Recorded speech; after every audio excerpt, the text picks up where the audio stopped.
Hey everybody, it's Emily. I'm here with Benjamin and Awdah. As you all know, I kicked off my Birthright trip yesterday for asking questions about the border wall and the occupation.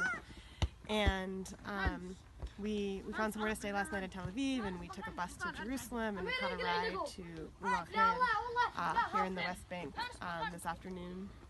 Yeah, it's been a pretty wild 24 hours. Thank you so much to everybody who messaged us, offered to help us find a place to stay, places to eat, that kind of thing. And yeah, it's been really eye-opening. Even just driving to the village, we could see all the settlements lit up with power and water tanks, and then going through villages that don't have access to water and electricity. But don't need to hear about it from me. I'll let Awdah talk about the village. Okay, thank you guys. I'm Awdah, I'm living in Umm Al Khair. This is my village. We are refugees. We came from the south in 1948, and this settlement, established here in 1982.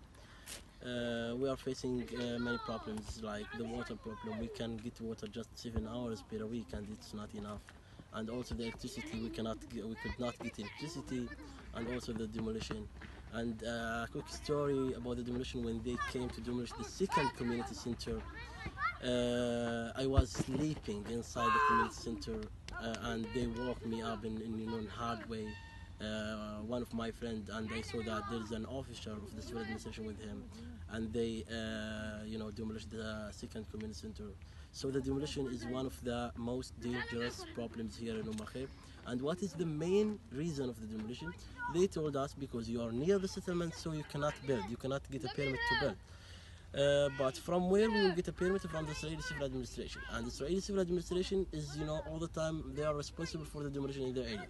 So it's hard to get a permit, and my enemy is my judge. So it's really hard, to get a permit.